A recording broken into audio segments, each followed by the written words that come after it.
Hey guys, so welcome back to my video.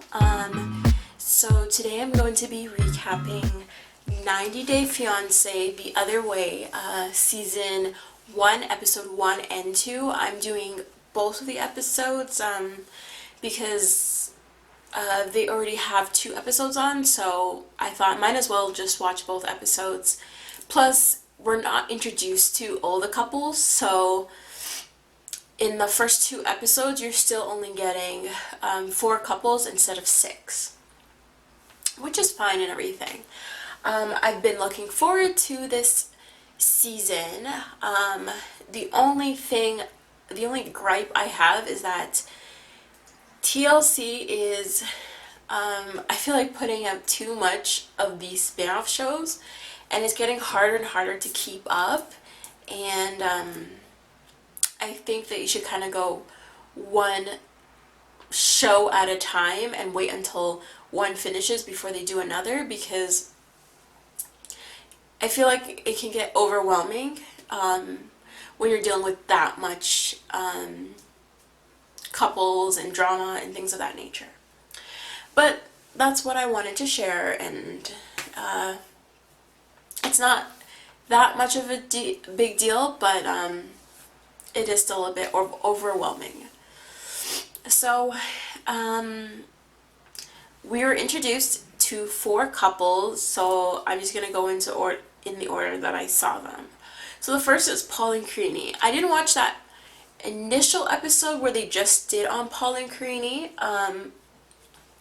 I was never a fan of them.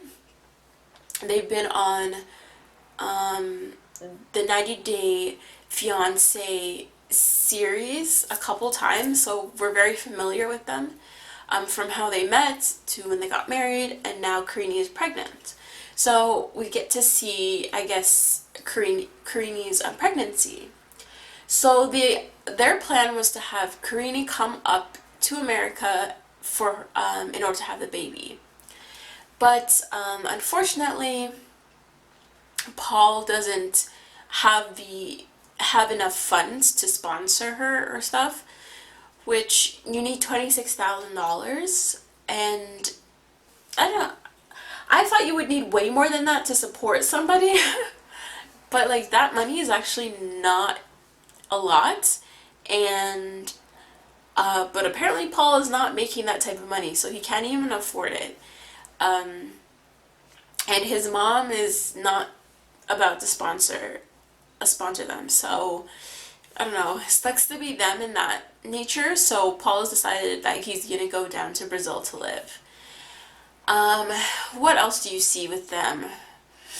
You see, obviously, Paul, as usual, preparing for like the apocalypse and packing everything under the sun. I'm trying to think, like, to be honest, when Paul and Creanie's segment comes on, I'm just kind of like, meh. And I'm just gonna skip to, I guess, kind of the end of episode 2. So Paul is going to Brazil. He's at the airport, and he's gonna check 5 luggages when you're only supposed to check 2. So he was just like, yeah, I know, I'm gonna pay extra for it. But then they said there was some kind of embargo that will only allow you to carry 2 luggage. And Paul starts freaking out. I don't know who he's talking to on the phone, but it seems like if he waits 30 days, he's able to bring all the luggage. He starts freaking out and turning crazy, and I feel like this is the crazy side to Paul that we don't always see. So yeah, he gets a little crazy, and then he's just like, you know what, forget it, because his mom is telling him to go down and bring 2 things and stuff. I personally don't understand why can't he bring 2 things and have the mom send the other stuff he's missing. But I don't know, it's none of my business. Apparently it can't work that way, and So he has to cancel the whole thing and he heads back home. That's all with their story. I'm not getting into anything else other than that. So the next couple we're going to do is Jenny, which is she's 60 years old, and Sumit, who is 30 years old. So Jenny met Sumit online through Facebook or friend requests, which I don't know why people are proving people they don't know online. Sumit lives in India and he works at a call center. So he decided to, I guess, create like a profile or something like that. They start talking and engaging in conversation. She asked for like a picture and he posts as like this model-esque type guy. They develop feelings for each other, and then he admits to her that he's not who he says he is. When he finally revealed himself, luckily for him, Jenny accepted him, liked the way he looked, liked him, and they still get on with their relationship. So,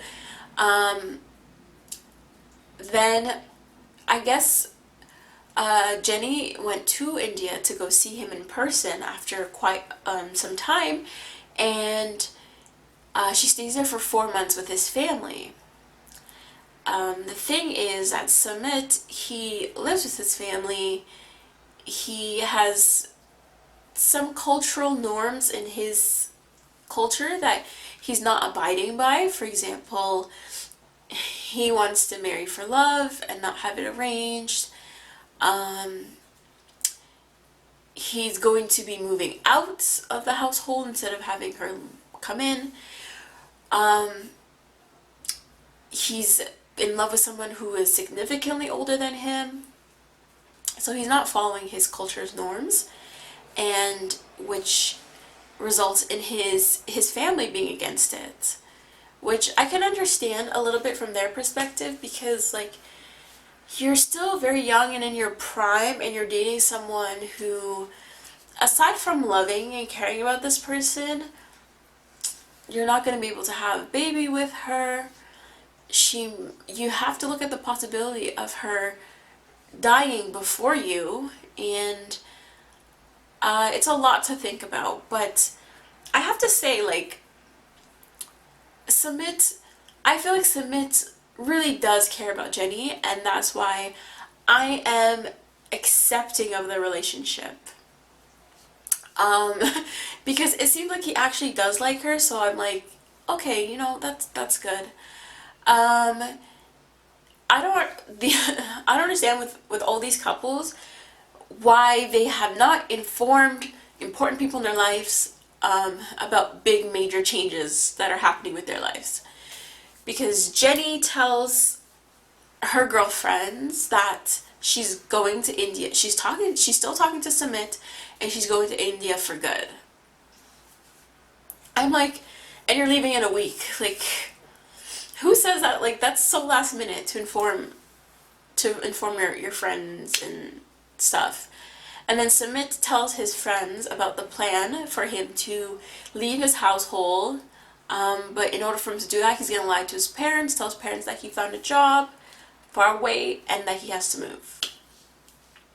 So while they're figuring out the logistics, Jenny goes to talk to a financial advisor about how much money can she survive on living in India, which permanently, like, you can't, I can understand if she said for like a year, but you can't really assume permanently.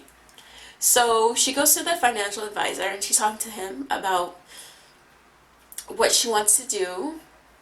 And then the guy asks her, like, how much money do you have on hand? She has only $6,000. Like, what is she gonna do with $6,000?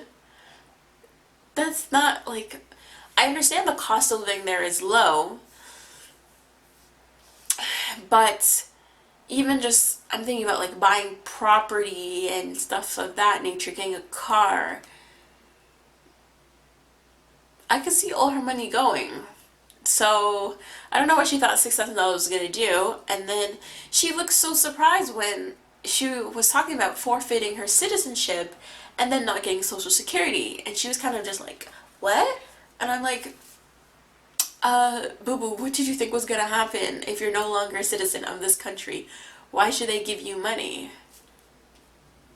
At this point, I do think that there's no reason for her to move down there, because I don't know what it's like working in India as an older person, and I don't know.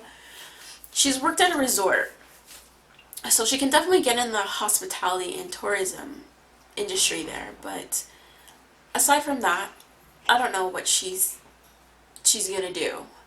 And I feel like Sumit, it's easier for him to come here, come to America, and start his life again.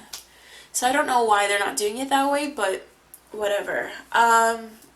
So I don't know how Jenny is going to afford this. I don't know how money works with these people, because they claim they don't have enough money, but then they're doing this and that. They definitely have more money than me, because they have time to travel and all this stuff. But that's it with them. So the next couple I'm going to talk about is Tiffany, 27, Ronald, that's 28. So Tiffany met Ronald on a trip to South Africa when she went with her friend, and then they fell in love. Tiffany has an 8-year-old son. I believe his name is Daniel, who I guess she did not know she was pregnant, and the day she went into labor was the day she found out she was gonna give birth to a child. She is a single mother. She lives with her mother and her sister. So I'm taking it that her mother's like really young for her to have such a young child. So she decided that they're gonna go, her and Ronald and her son are gonna go, and she's gonna get married in South Africa, and she's going to stay there. So at first you're hearing it and you're just like, okay, cool. Until they show you Ronald's tape from like a month before, I guess, the shooting, of him talking about the troubled past he had. He's sober for 2 years, the stuff he used to do, the bad things he was into, but he's different. Then a month comes later, and then he's back in rehab. So Ronald has a lot of issues that stem from, I guess, gambling, because they do mention gambling a lot, but when you hear about the other charges, I was like, whoa, where did all of this come from? So he has a gambling addiction that leads to, I guess, a life of crime, because he needs money. And so what's her name? I think Jenny. I think that's her name. She goes to, sorry, Tiffany. She goes to a lawyer to talk about Ronald's options if he were to try to come to the States. And the lawyer's like talking to her and asking her about like, okay, so what's the problem here? And she's like, oh, he has like a criminal background and it doesn't look good. And she kind of runs down like armed robbery, stolen money, gambling, DUI, all this stuff. And I'm just like, I'm like, what? She says that all the charges are dismissed, which I don't know how that's possible, but whatever. And it doesn't look too good for Tiffany, let's just say that. So more likely than not, she's gonna have to just move to South Africa, and there's no other option. So she doesn't tell her family about all of Ronald's issues when they're gonna get married in 2 weeks, which I'm just like, why are people doing everything last minute? Because either way, you're gonna tell them and still be with him. So it doesn't matter if you tell them two weeks for the wedding or 3 months before the wedding. Like, why are people doing this last minute? So she tells her mom and her sister everything about him, and they're obviously not happy. And I wouldn't be happy either, knowing all that stuff about my future brother-in-law, my future son-in-law. But Tiffany seems, I don't know, very, like, it's very nonchalant to her. She's just kind of like, well, it is what it is, but, you know, I love him, type of thing. So, I don't know. Hopefully, they can get past their stuff, but, I don't know. I feel like Tiffany needs to not be naive and to also remember that she's a mother and she has a child to take care of, and this man don't owe her anything, and if she feels uncomfortable, she needs to leave and just go. Because it seems like he has a lot of problems that he needs to figure out, you know? So last but not least, we're going to talk about Corey and Evelyn. Evelyn is from Ecuador. So at this point, Evelyn is visiting Corey. She's been visiting him for 6 months. I guess to feel out America, to see if she likes it. The thing is, Corey lives in like the boonies, very secluded in a what he calls a compound, which sounds super scary, with his family. And I don't know what he does, and I don't know if they mentioned it, but I guess he's making money because Evelyn is spending it, and they show you him at the store she's buying clothes for her family. That total came up to $780. Who's spending $780 in one store? And this is not like she's in like a Gucci store or a Louis store where you can buy 2 things and it comes to $700, but $700. And this is the first man that I see not really flinch when it comes to pricing and all that stuff. So he met her when he was backpacking in Ecuador, spent time with her there, fell in love, and they maintained a relationship. So I think like I like Evelyn for the way she's able to stand her ground and not compromise on certain things. So, for example, Evelyn told him that I'm not coming back here. I'm not going here. I'm not living here. I'm not converting to your religion, or neither converting or open to knowing more about your religion. So I'm staying here. I'm going to be living in Ecuador, in my hometown, because that's where I want to be. So she doesn't compromise at all. He has admitted to sending her, I guess, like $40,000. So I'm expecting that when he goes down there, a house should be set up. He should have access to a car and things of that nature. She definitely lives in the boonies, South American style, and that's going to be an adjustment to him. I think that Corey is also a little delusional because there needs to be some type of back and forth relationship, and I feel like Evelyn runs the whole relationship and Corey just follows. And then like she says things like, "Is you can come, but if you don't, like it's whatever. But like we're not talking, so and we're never gonna be together. Then it's whatever." And I don't like people who are like that. But it seemed like she was okay. She's like polite enough. Her English is very good, and she got to know his family for a bit.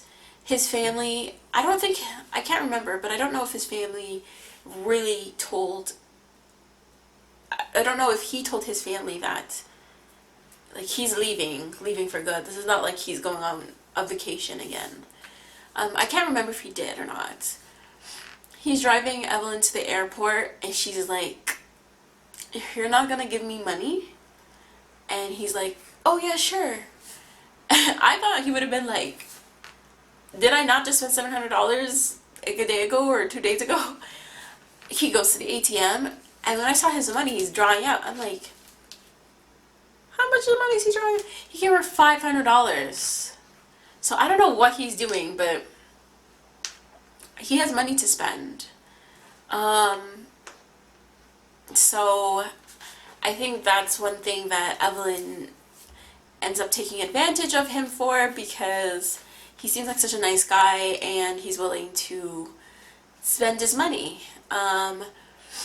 I don't like the whole Evelyn's like, "Oh, my man has to take care of me" and stuff like that, because when you don't have a man, who's taking care of you? Like, you need to have some kind of independence. You can't fully rely on him, and I feel like he's given you enough money. I hope that Evelyn like really loves him. She doesn't come off as very emotional, so she seems very reserved and closed off, so it kind of makes her look cold, but that might not be the case.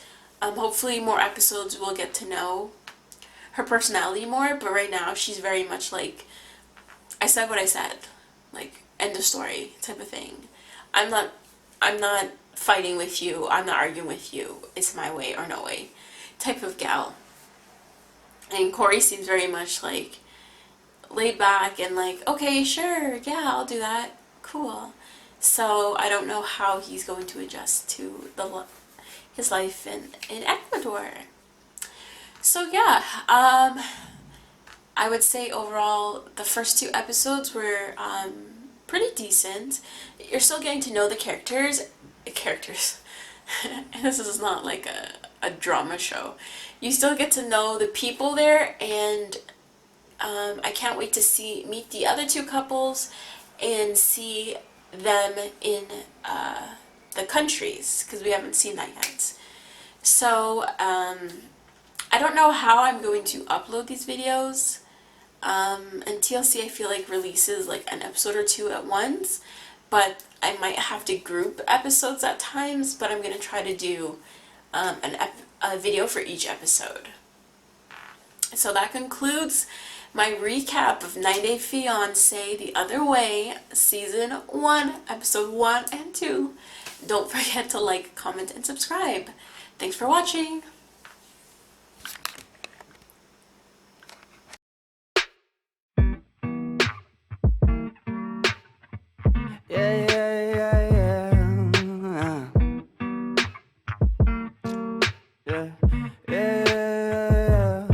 I'm just a dumb cunt, fucking sick and tired of it. Maybe I could front love, maybe I could buy a zip, maybe I get fucked up. Next time I could save some. Why it's gotta be like this? Why it's gotta be that way? Put it inside. Feel so rise up, banging on that loud.